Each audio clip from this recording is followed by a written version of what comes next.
Whenever we finish a project, we do a lot of soul searching. A lot of reference got kicked around. The Seven Samurai, the Magnificent Seven. We talked very early on about showing off a more human approach to Spartans. I mean, we definitely focused on trying to go back to sort of the core of what made Halo CE, the Combat Evolved, the sort of phenomenon that it is. I remember my first time playing Halo, and I was in that first level, and after winding through these technical corridors, fighting aliens, and then I step out into this world, and it just opens up in front of me, and it's beautiful and alien and huge. That was a sort of seminal moment for me, and I think that's part of what we want to capture in Reach.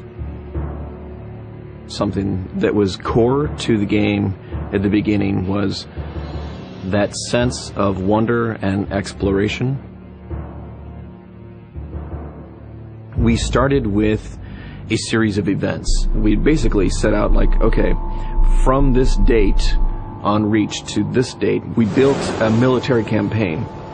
We all had a desire to really flesh out the backstory of what happened prior to Master Chief and Cortana even entering the picture. We knew there were other Spartans, and it just seemed like such a rich area to tell a character-driven story with new characters. We wanted this team to feel like a Delta Force type team that are usually a smaller number. Why are we not seeing explosives residue? This particular team, Noble Team, they've survived by staying together. You're Noble Six, you're a replacement for a Spartan that's died. You're experiencing this story, boots in the mud. We looked at the story of Reach, and it was obviously a more intimate, character-driven story.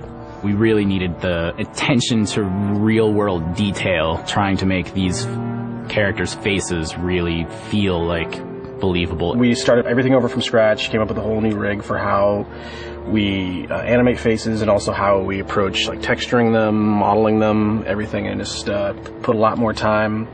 Difference about a couple million polygons.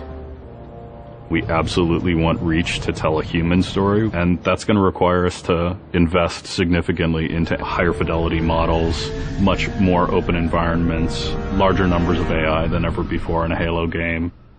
To pull off the vision for what we had for this game, we ended up gutting almost every part of the engine, retooling things to make it run faster, to make it run better, it looked better. We had to throw out all of our technical systems. We had to then throw out the content that went with it because that content didn't represent the new bar we were going for. Copy that, on our way. Don't need command to tell me. Been on hers half my life. Let's shoot it.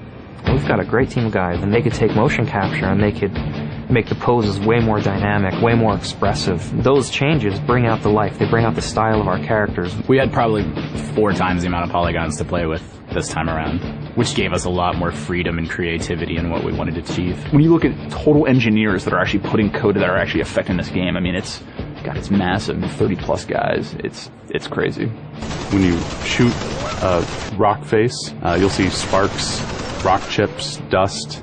In Halo 3, we had a maximum of 100 colliding particles. In Halo Reach, we have thousands. We've got much more customizable Spartans than we've ever had in the past. The number of polygons we can draw at one time has skyrocketed. It's changed the way we build things up close as well as out far.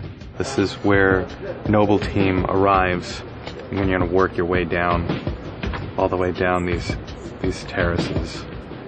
Big open environments, epic skyboxes. These are things that are quintessential to Halo. Like we're building a planet that exists 500 years from now. We want to build spaces that you want to explore. We want to put twice as many characters, vehicles, and weapons into that environment. That's going to require massive improvements to the way we handle our artificial intelligence in the game. We now can put so many AI in an encounter that you can put 4 Spartans, the player, 8 Marines against 30-ish Covenant, and that's an actual serious challenge. Bringing the elites back was something that was really a true joy for us because they're such an awesome character to fight. What if the Spartans and the soldiers don't actually understand what the aliens are saying? What's that going to feel like? What if we can get back to having the aliens feel really alien and threatening? these people and this planet and this story deserve something new and different. Just a different underlying sense of tragedy, heroism.